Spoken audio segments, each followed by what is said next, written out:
Hello, class. Welcome back to Wealth Creation College. It is I, Dr. Professor Geno, your teacher for the day. Today's lecture will cover how retirement is basically parole at 65. So we're going to start with a story here because this is, I'll get to it at the end, but we're going to go through it, right? So the story is this kid gets told all his life, college is the way. Go get a degree. You're going to be happy. You're going to pay all your bills. You're going to live a fulfilling life. Go and do it. Okay. He goes off to a prestigious college. He gets a bunch of loans to go and do it. He studies an engineering degree. He tries his hardest. He does really well. He places top of the class. Everything's fantastic. Great. A company hires him. A defense contractor hires him out of college, and he starts working. And pretty quickly, he figures out that, well, it's not the most engaging of work. He doesn't seem super happy there. After 3 months, the kind of initial fascination with it wears off and everything's looking okay. And then he starts talking to the guys that have been there for 20, 30, maybe 40 years, right? The guys that are getting close to retirement. And he sees the life that they have. And, they go out and they drink basically every night with their friends. And their health is really bad and they don't look super happy, and they say a bunch of stuff like, well, at least it pays the bills, or I've only got 4 more years until retirement, or we've only got 2 more hours left before we can clock out and head home. And they don't really bring up much of a conversation about their family because maybe they're not super happy with their family. And so this kid sees all of this happening and says, man, I don't know if I want this. Something's telling me that this is not the life I was supposed to live, because everyone keeps talking about how retirement's going to be the best thing ever, but living up until then is kind of feeling like you're in a prison or a jail or something on work detail. But he stifles that voice inside him, right, class? He stifles the voice inside him and he says, you know what? I'm just being dramatic. You know what? It's not that bad. Our favorite phrase, we all know. You know what? I'll make it work. Okay. I'll find the silver linings. Fantastic. So the kid goes on and works 5 years, 10 years, gets married, has a couple kids. The wife's great, but she also has to work because obviously they can't afford, to be a single income household from one parent. That doesn't exist anymore, right? So they both work and spend whatever weekends they can with their kids, but eventually he gets promoted. And then he's got to work weekends most of the time because the boss expects it. Hey, man, you're an upper manager now. You're upper level. We got to bring you in, right? And the work just becomes more stressful for him, not as engaging even as it once was when he was actually working on technical things. And before you know it, 40 years have passed. And the guy went from a 20-year-old kid to a 65-year-old guy. His kids are all grown up. He doesn't even recognize them much anymore because he hasn't been able to spend so much time with them growing up. And his house is finally paid off, kind of. And now he can start living his life at 65. But he's found out, actually, because of the way he's been living his life, he's super unhealthy and he might have, realistically, maximum 10 years left until he's 75. But realistically, it'll be over much sooner. This is a fictitious story about me because that's absolutely a path I could have chosen. We step into the workforce and are faced with an internal realization that something's not quite right.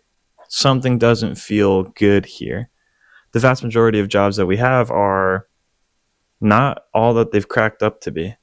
And the worst part of it all is you can't afford the life that you would want to live based off working somewhere that's kind of miserable. So, class, what do?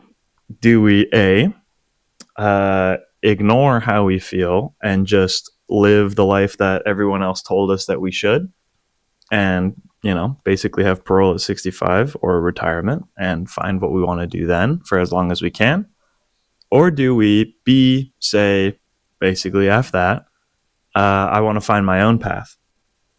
Well, that's a choice you have to make. That's a choice you have to make, but it's easy to say that you want one thing, and it's very hard to do the more difficult choice. Why? Because it actually involves doing something different from everybody else. So you're going to look crazy, right? Jumping companies, that's crazy, Dr. Professor Geno. I would never do that. It shows no loyalty. Or what if that other company goes under? Yeah, what if you get fired, dude? That happens way more often than you'd think, even in a quote unquote safe industry like defense contracting, where they say, well, we don't make great money and the hours suck and it's really hard, but at least it's very secure. It's not. No, it's not, dude. I'm in San Diego and I see like every other defense contractor dumping like 50 engineers at a time whenever one of the contracts goes up. And that happens at least once a year in almost all of these groups. It's crazy. So that's not actually true. If you're here at Wealth Creation College with yours truly, Dr. Professor Geno, I am willing to bet that you have some sort of a vested interest in taking option B, which is the correct option, at least in my eyes. So how do you go about doing that? Well, in Charlie Munger's own words, sometimes the best way to know how to do something is to just look at it in the inverse and know what you should avoid, right? Because by avoiding the inversion, you can actually achieve the success. What do I mean by that? Well, if you don't want to live life A, in the metaphorical example, don't do what life A does. Don't just accept the first job you get out of college and stick with that company for 40 years. Don't count on them for retirement. Don't assume everything's going to be fine and spend all your money on credit card debt and never actually have any money for yourself. And don't just start living your life at 65. If you want to be miserable, that's a fantastic way to go about doing that. Props to you, go chase that down. If you want to be happy or fulfilled or live a more meaningful, exciting life, because life's too short to live a boring one, by the way, class, I'm sure you know that, but bears reiterating sometimes, you're going to have to avoid all of those things. What you choose, now that's up to you. But what I can say is just avoid the rote, basic BS, right? You guys have to find your own way, just as I have, but the answer is not waiting until retirement. That's just having wasted your whole life waiting to start to live it when there's no guarantee, one, that you'll make it that far, or two, that you'll have any money to actually do anything at that point. All right, we have to be smarter than our fathers and smarter than our grandparents. If that makes any sense to you, congratulations. You made it through a lecture of Dr. Professor Geno here at Wealth Creation College. I commend you. Thank you for staying here and staying seated. I've got a bunch of other videos on the same topics. I'll be talking about them as time goes on. Some of them will be more concrete than others, but generally, this is a place to unlearn what you learned at college. Okay? Hopefully that makes sense. With regards to finances and a couple other things in life, I'm not going to teach you how to be perfect at your trade. That's not what I'm here to do. But hopefully I can be of some use, class. So with that, go find a way to avoid type A life. Yeah? Today and whatever else you're going to be looking at for the next maybe year, planning things out. Ask yourself, what's a guaranteed way to make my life miserable? Is it by doing the quote unquote classic career path? Maybe avoid that. Maybe get some certifications and get promotions and jump around and change industries and find investments and start businesses and, go bankrupt starting businesses and then start other ones and be successful. Maybe go travel the world. Find a way to make money doing what you love. Maybe do literally any of that stuff. But do something, okay? Dr. Professor Geno out. Class dismissed.